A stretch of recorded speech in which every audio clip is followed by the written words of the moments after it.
축복합니다. 예수님의 이름으로 축복합니다. 예수님 이름으로 축복합니다.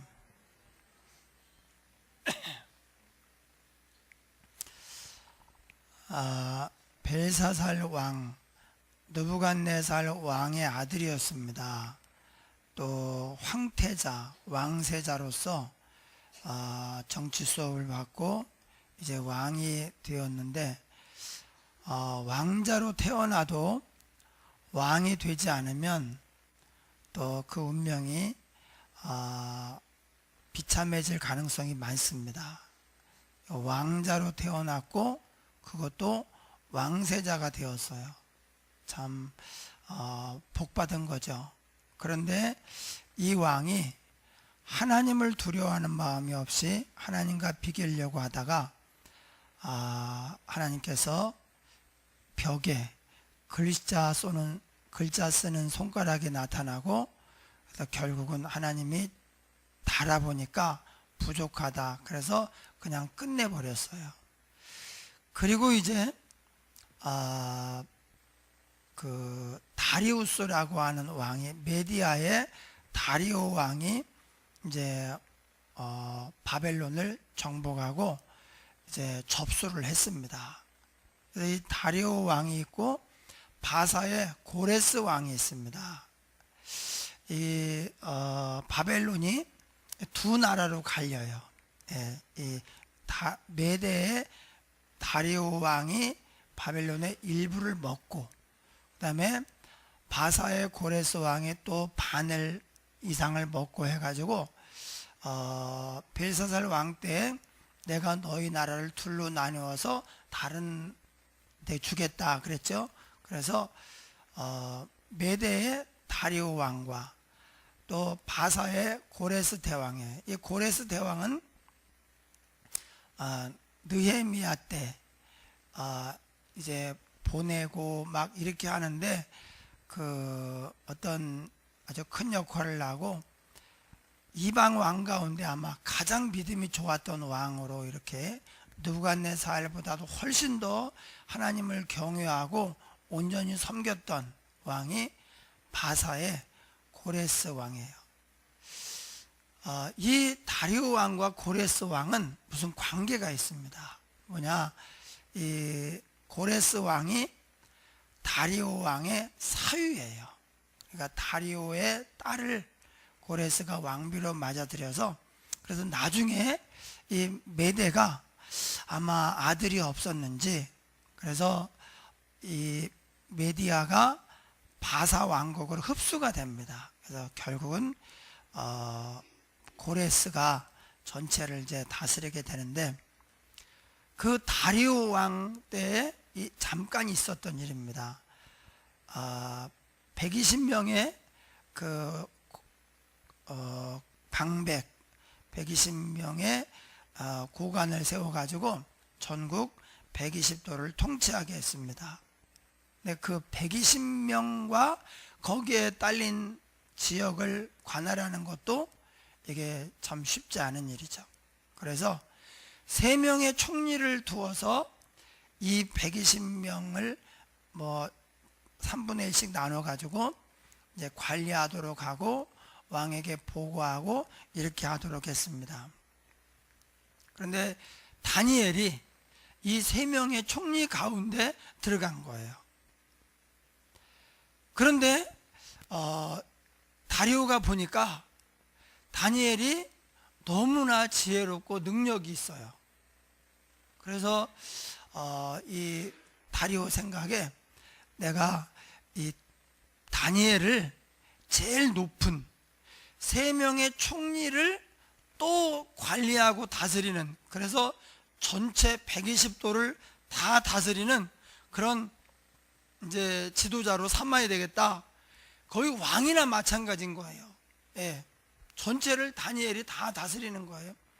그래가지고 이제 그런 어떤 이제 계획을 가지고 있을 때 두 총리와 나머지 이 메대의 방백들이, 고관들이 그걸 눈치를 챘습니다.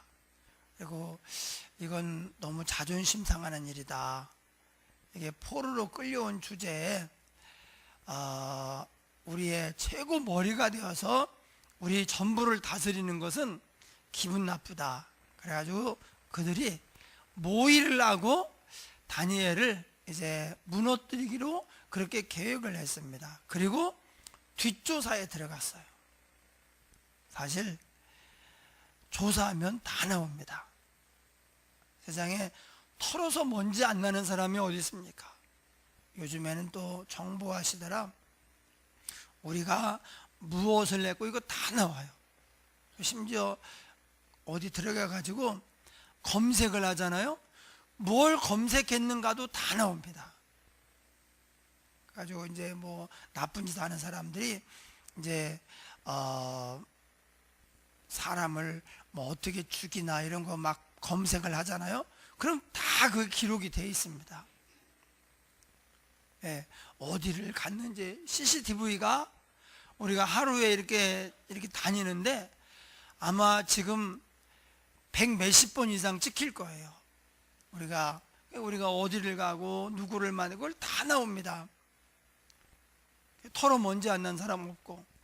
그래서 다니엘을 본격적으로 이제 그 잘못된 거 고소할 빌미를 찾기 위해서 조사에 들어갔는데 세상에 다니엘이 걸릴 게 아무것도 없는 거예요. 조사하면 다 나오고 털어 먼지 않는 사람이 없거든요. 그런데 조사했는데 없는 거예요. 결론을 내리기를 하나님을 섬기는 신앙의 문제 이거 가지고 걸기 전에는 다니엘은 걸 게 없다. 그러니까 업무의 능력이나 인격이나 그의 삶에 있어서 흠잡을 데가 없는 거예요. 그를 고발할 아무 근거, 아무 업무를 우리가 찾을 수가 없도다. 얼마나 꼼꼼하게 들여다보고 또 뒷조사를 했겠습니까? 그런데 없는 거예요. 그래서 이제 고민을 하고 그들이 이런 법을 만들었어요. 다니엘이 매일 하루에 3번씩 예루살렘으로 향하여 난 창문을 열고 기도한다는 걸 알고 요걸 가지고 다니엘을 걸어야 되겠다. 그래서 이 다니엘을 이제 넘어뜨리려고 무너지게 하려고 왕에게 가서 이런 법을 제안을 했습니다. 앞으로 30일 동안 어떤 신에게나 어느 누구에게나 기도하지 말고 오직 왕에게만 무엇을 구하게 하소서. 그러니까 사실 이런 법은 악법입니다. 그냥 종교의 자유가 있으면 그냥 구하면 되는 거지. 그리고 만약에 다른 신에게 구하는 게 잘못이라면 한시적으로 하지 말고 그냥 영원히 그렇게 하지. 영원히 왕에게만 구하게 하라. 근데 왕이 그걸 감당을 못하죠. 백성들이 전부 왕에게 와서 왕에게 어떤 요구를 말하고 기도하고 그러면 이거 왕이 감당을 하겠습니까?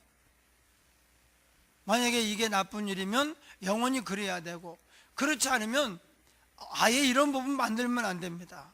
근데 이 법은 오직 다니엘을 잡아놓기 위한 법이에요. 다니엘이 이제 매일 기도하는 걸 알고 이걸 못하게 해야 되겠다. 기도를 안 하면 어차피 죽은 거나 마찬가지고, 기도를 하면 사저굴에 던져놓고, 마귀와 또 그의 세력들이 비상해요. 다니엘로 하여금 기도하지 못하게 하려고 이렇게 한 거예요.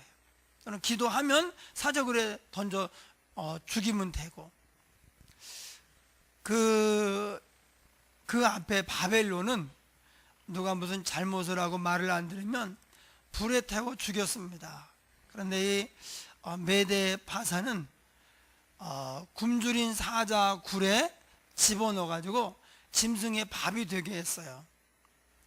요 메대 파사는 불에 태워 죽이지 않아요. 왜 그러냐? 지금 이 당시로부터 한 150년 전쯤에 짜라투스트라라고 하는 사람이 나타나서 종교를 하나 만들었어요. 이 사람이 아주 지혜로운 사람이고 아주 뛰어난 사람이었어요. 그래서 종교를 하나 만들고 이렇게 했는데 그게 조로아스터교라는 종교예요. 조로아스터교, 한문으로 배화교, 불을 숭배하는 종교예요. 네, 이런 영향이 우리나라에까지 영향을 받았어요. 우리나라도 좀 있는 집은요, 며느리가 들어오잖아요. 며느리의 첫 번째 주의사항, 목숨을 걸고 지켜야 되는 게 불을 안 꺼뜨리는 거예요. 예, 이 불을 꺼뜨리면 난리가 납니다. 다른 집에 가서 빌려오면 되지. 아닙니다.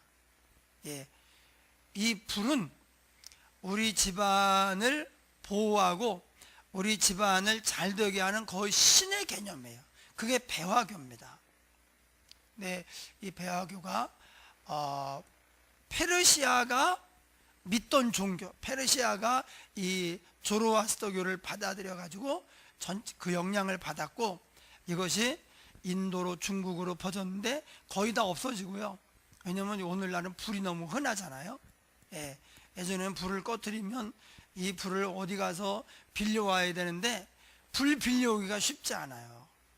예, 그래서 뭐 집에다가 빌려, 뭐 화로에다가 한다든지, 이거 불을 그 부엌에 가서 빌려오다가 또 잘못하면 집 태울 수도 있고, 그래서 예전엔 그랬는데 지금은 뭐 불이 뭐 그냥 라이터 하나 켜면 불이 나오고 뭐 이러니까 옛날 같지 않은데, 그래서 예전에는 이 조로아스터교, 배화교가 전체적으로 퍼지고, 어쨌든 그 종교가 우리나라에까지 왔다는 것. 그래서 우리나라도 이 불을 숭배하는 이런 믿음이 있었다는 거예요. 지금은 이제 인도에만 이 교가 남아 있어가지고 인도가 힌두교인데, 그 중에 또 어느 지역은 불을 숭배하는 종교를 믿고 있어요. 예, 그런 종교인들이 또 많이 있는 지역이 있습니다. 예, 어쨌든 이 다니엘이 왕의 마음에 들었어요. 왕의 눈에 띄고 기회가 오니까 아주 능력을 발휘해서 세 총리 가운데에도 가장 두각을 나타내는 그런 총리가 되어서 왕이 120도 전체를 다스려야 되겠다. 그러니까 한 계단 더 승진을 시켜서 지금은 40개의 도라면 이제 전체를 다 네가 다스려라, 이렇게 하겠다는 거예요. 이제 그런 어떤 이제 좋은 일이 있지만 또 시기를 받아가지고 또 어려움이 왔습니다. 그래서 오늘 우리가 말씀을 통해서 왜 다니엘이 이렇게 왕에게 인정을 받고 또 승진을 하게 되었는가. 벨사살 왕은 왕자로 태어나고 왕세자로 해서 왕위를 물려받았지만, 그 강대국 바벨론이 벨사살 왕 때 무너지고 이제 메대 파사가 먹어버렸죠.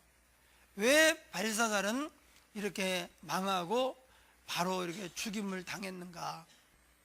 그 이유와 다니엘이 쓰임받은 이유와 벨사살이 하나님께 쓰임받지 못한 이유, 버림받은 이유가 같습니다. 그래서 왜 다니엘이 쓰임받았는가.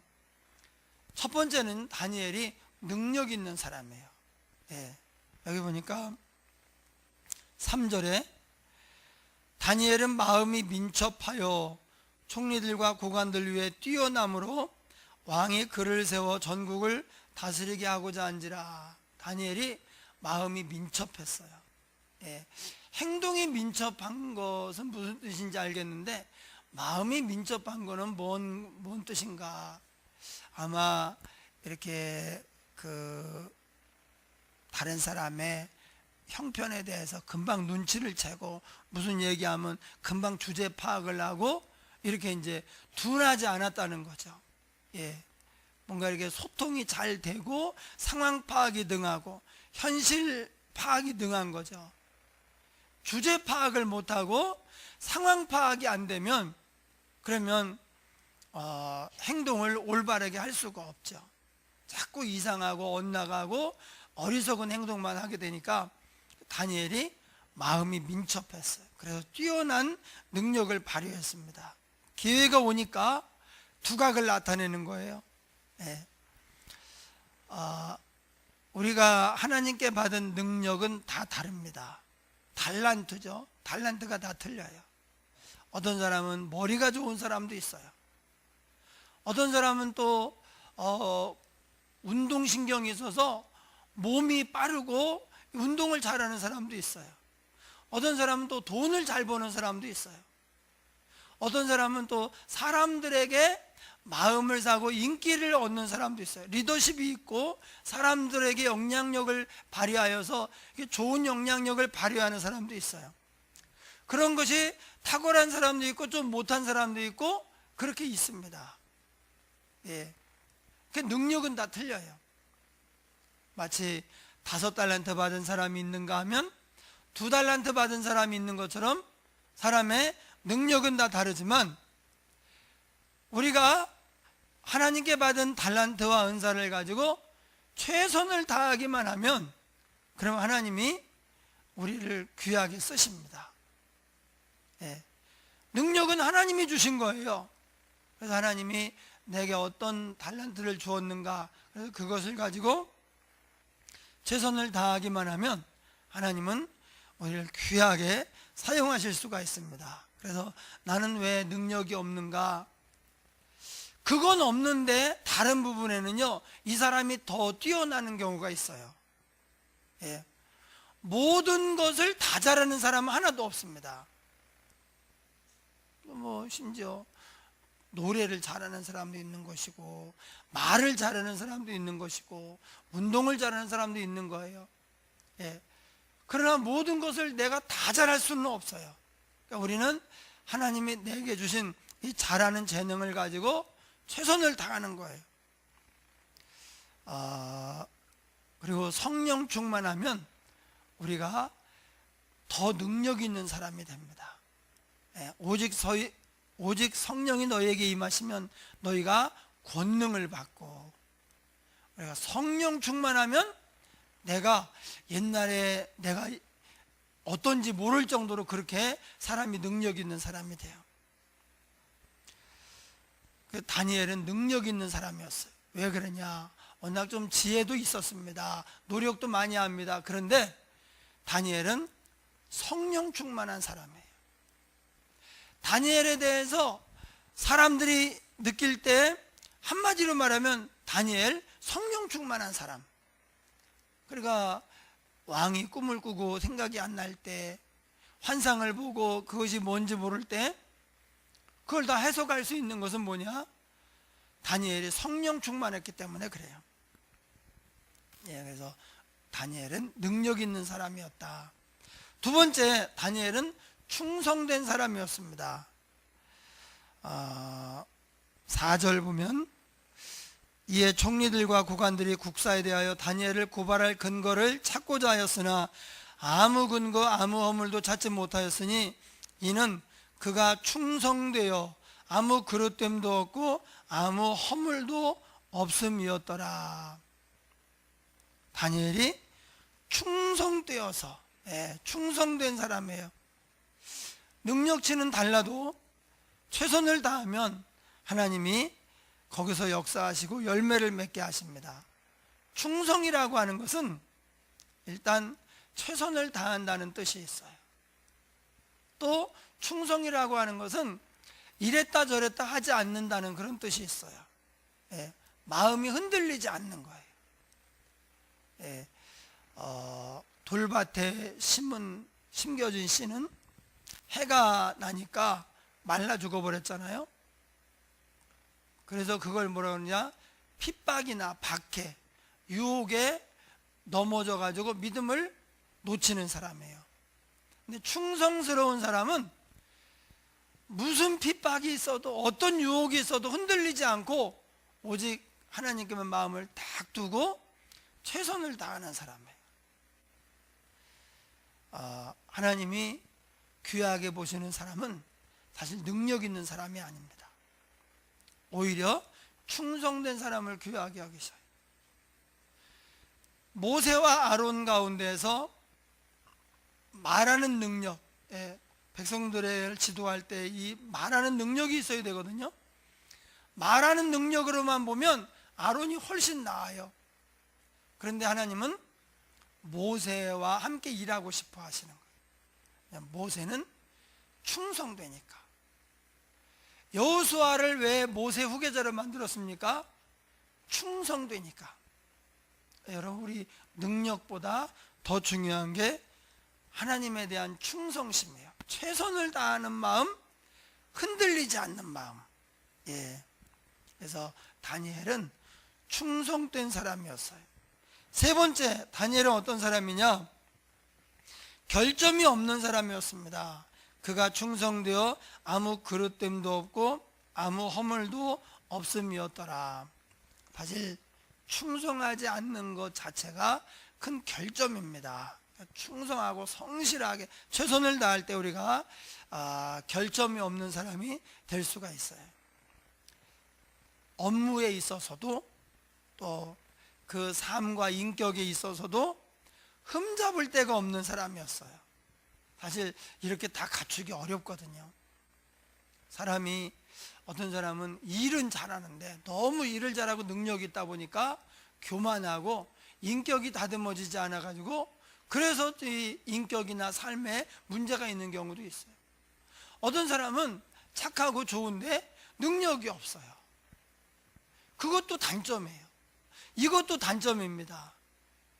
다니엘은 능력도 있는 데다가 겸손하고 하나님 사랑하고 사람들 귀히 여기고 이러니까 더 최선을 다하고 아무 허물, 아무 결점을 찾을 수가 없는 거예요. 그래서 대적들이 조사를 하다가 결국은 찾지 못하고, 다니엘은 신앙 문제로 걸기 전에는 다니엘은 걸릴 게 없다.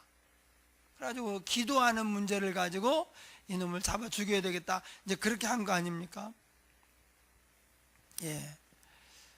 그런 사람이었어요. 사람이 약점이 없고 결점이 없으면 하나님께 온전히 쓰임받을 수가 있습니다. 우리가 능력은 있는데 인격에 문제가 있다든지 착한데도 능력이 없다든지 그러면 하나님께 쓰임받는데 뭔가 이제 좀 아쉬움이 있죠. 또 결정적인 어떤 하자가 돼가지고 치명타를 입고 거기서 끝날 수도 있어요. 다니엘은 그렇지 않았다는 거죠. 사실 우리는 다 약점이 있습니다. 털면 먼지가 납니다. 그럼 어떻게 되는가? 우리가 우리의 약점이나 허물에 대해서 이렇게 하면 안 돼요. 나는 원래 그런 사람이야, 그냥 이렇게 살 테니까 냅둬, 이러면 안 됩니다. 우리가 이것이 약점이고 이게 공동체를 섬기고 하나님께 쓰임받는데 이게 장애가 되는구나, 그러면 어떻게 하든지 빨리 그 약점을 이제 보완을 해서 그 약점을 없애가지고 하나님의 온전한 사람으로 서도록 계속해서 노력을 해야 돼요. 약점이 없는 사람은 없습니다. 다 있습니다. 근데 문제는 약점을 그냥 냅둬, 나는 그냥 이렇게 살 거야, 뭐 나이도 많은데 뭐 이렇게 하고 그냥 포기하고 체념하며 사는 사람이 있고, 그 약점을 이제 보완하고 또 제거해서 온전한 하나님의 사람으로 쓰임 받으려고 하는 사람이 있는 거예요. 우리가 약점이 있는데 그 약점을 보완하기 위해서 더 노력을 하고 했으면 그 과정에서 다른 것까지도 강해지고, 그래서 더 훌륭한 사람, 더 뛰어난 능력을 가진 사람이 될 수가 있습니다. 그래서 약점이 다 있어요. 뭐 성격이나 삶이나 능력이나 다 있는데 그런 부분에 있어서 내 약점이 뭔지를 알고 그것을 보완하려고 계속 노력을 해야 돼요. 그런 사람이 정말 훌륭한 사람이죠. 나이가 들었는데도 계속 배우고 자기를 고치려고 하고 참 귀한 사람 아닙니까? 저와 여러분이 그렇게 되기를 주의 이름으로 축원합니다. 주님이 부르시는 그날까지 내가 나는 이런 약점이 있구나, 이런 허물이 있구나. 그럼 자꾸 고쳐나가려고 애쓰는 거예요. 사람이 젊다 늙었다라고 하는 것은 나이는 사실 그렇게 중요하지 않습니다. 마음이 젊어야 돼. 그 마음이 젊었다는 게 뭐냐?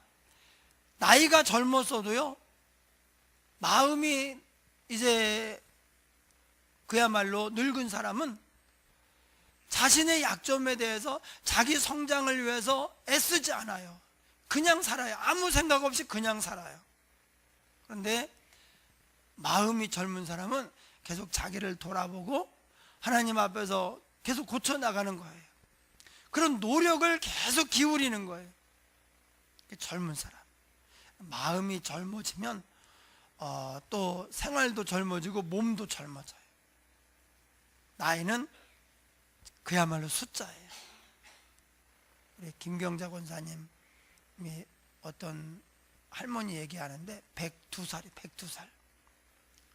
근데 102살인데 아직도 꿋꿋하고요. 자기가 앞에서 먹고 매 끼니마다 돼지고기를 그렇게 해서 드시고 반일하고요. 지금도 뭐 다 자기가 한대요. 아픈 데가 없대. 야, 80만 넘어도 어떤 분은 같은 비슷한 말인데 내용이 아니라 안 아픈 데가 없어. 어떤 분은. 근데 이 102살이 아픈 데가 없어서 이게 뭐 어떻게 된 건지 이거 세상 참 불공평하지 않습니까? 그래서 이게 102살이다 아니다가 중요한 게 아니고 지금 우리의 상태가 중요한데 이것을 이제 우리를 마음을 젊게 하고 삶을 젊게 하는 게 이게 내가 지금 계속 더 성장하려고 하느냐 아니면 그냥 난 이렇게 살다가 죽을래 냅둬 이러느냐거든요. 몸은 나이가 들어서도 우리 마음은 좀 젊게 살아야 돼요. 예, 젊은 사람은 그 젊은 것 자체로 참 매력이 있고 보기가 좋고 좋아 보이잖아요. 그러니까 우리가 마음이 젊은 사람이 돼야 돼요. 뭐 나이는 좀 먹었지만 이렇게 같이 지내면서 보면 마음이 젊어서 참 매력이 있고 참 보기가 좋고 옆에 있으면 어떤 도전을 받고 힘이 나. 우리가 그래야 된다는 것입니다. 이렇게 우리를 하나님의 사람으로 온전하게 하는 게 뭐냐? 바로 말씀이에요. 오늘 아침에도 어린아이와 같아야 천국에 들어갈 수 있다고 했는데 어린아이와 같은 사람이 누구냐? 단순해요. 다른 것은 신뢰 안 해요. 오직 하나님 말씀 딱 하나 붙잡고 나는 말씀대로 간다. 순수하게 가는 거예요. 너무 생각이 많고 복잡하고 너무 여러 가지를 관여하려고 하고 다 중요하게 생각하고 이거 어른입니다. 그래서 어른은요 이게 당초 막 그 마음이 정해지질 않아요. 이거 보면 이랬다가 저거 보면 저랬다가 내 마음에 순수한 사람 하나 딱 붙잡고 나머지는 놓는 거예요. 그게 말씀입니다. 그래 어떻게 되느냐? 하나님의 말씀을 붙잡고 가는데 이 말씀이 이렇게 합니다. 디모데후서 3장 17절 이는 하나님의 사람으로 온전하게 하며 모든 선한 일을 행할 능력을 갖추게 하려 함이라. 하나님의 말씀이 하나님의 사람을 온전하게 해요. 흠잡을 데가 없는 사람으로 만들어요.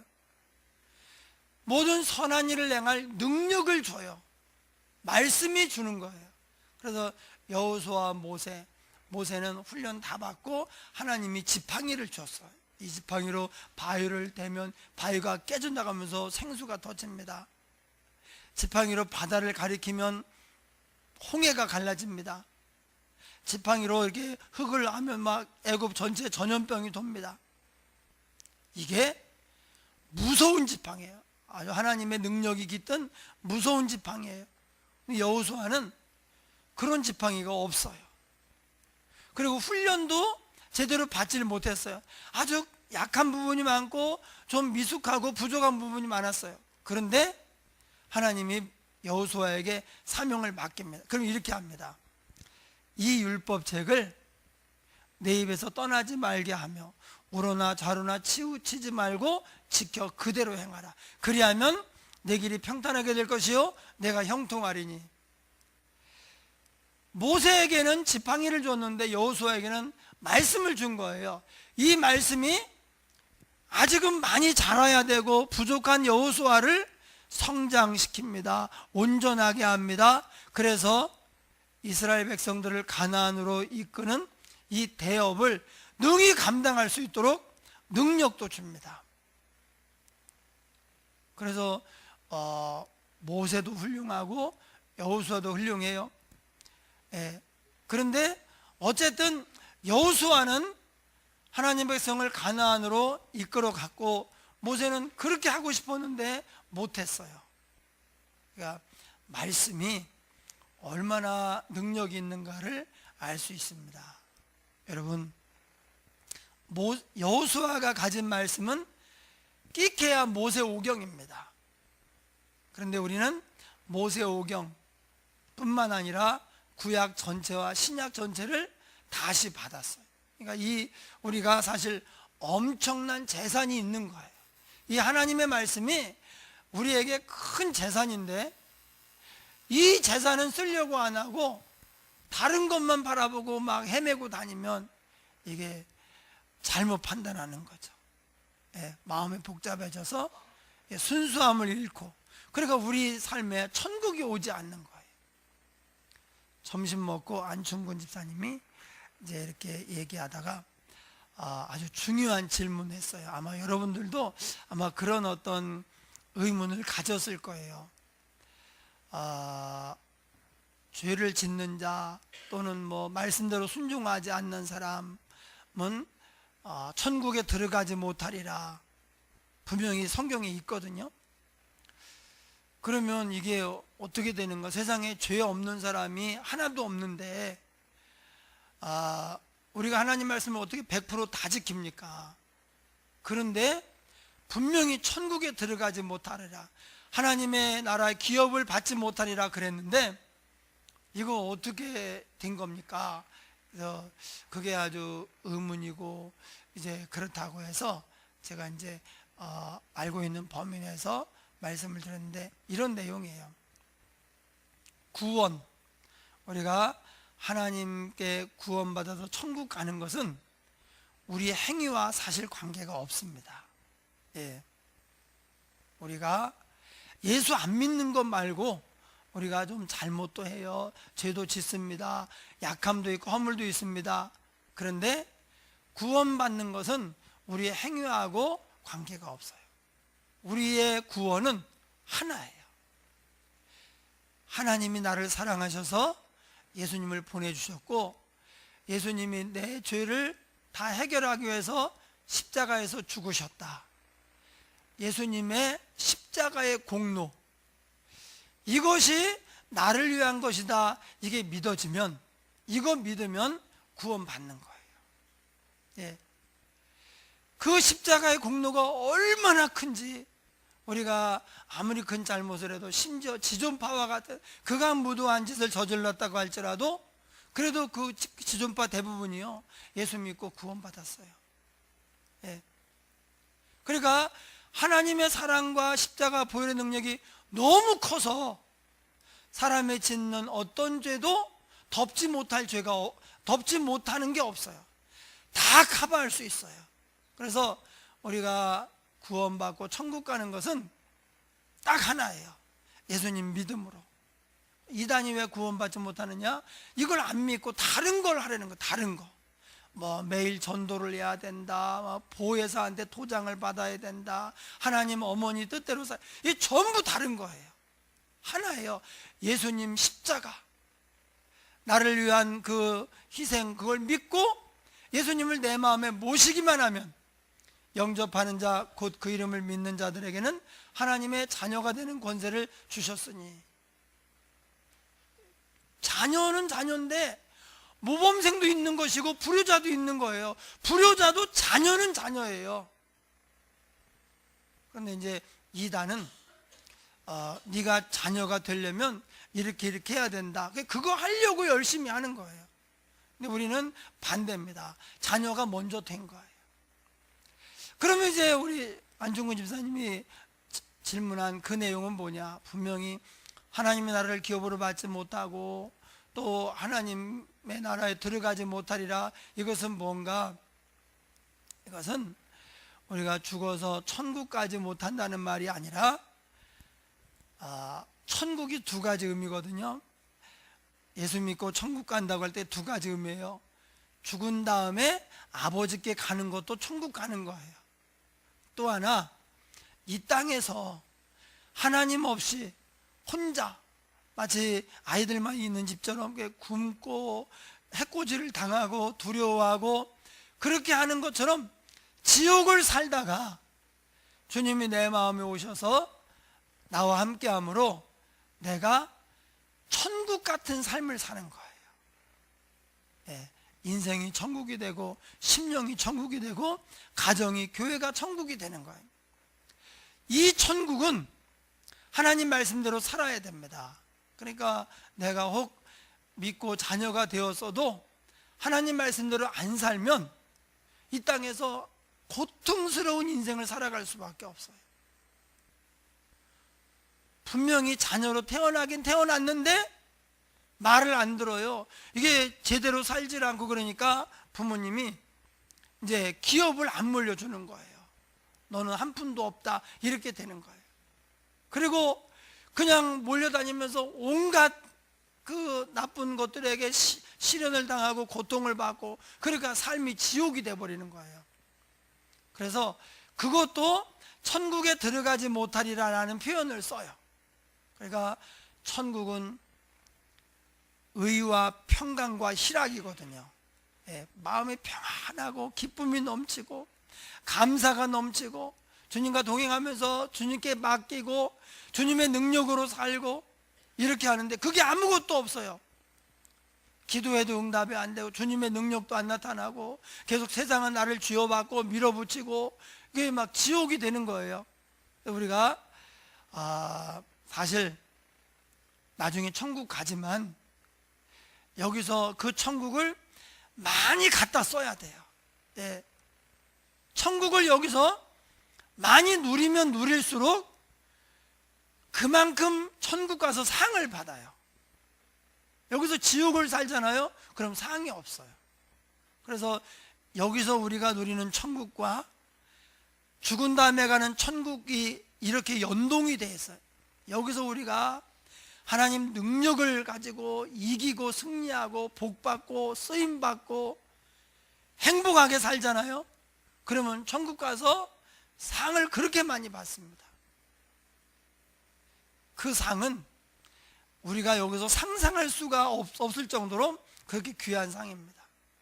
여기서 불순종하고 내 맘대로 살고 해가지고 여기 삶이 지옥이었다. 천국을 이제 갖다 써야 되는데 하나도 못 쓴 거예요. 천국에 상이 없습니다. 그걸 갖다가 불 가운데서 얻은 건 부끄러운 구원. 막 차려입고 막 바리바리 싣고 주님의 은혜를 내가 이렇게 살아. 그리고 이제 가야 되는데 겨우 그냥 몸만 구원 받아가지고 아무것도 없는 거예요. 하나님이 이렇게 많이 은혜 주셨는데 그걸 다 낭비하고 빈털터리로 뻘거벗고 천국에 들어가는 거예요. 그걸 갖다 부끄러운 구원이라 그래요. 이렇게 하면 안 된다는 거죠.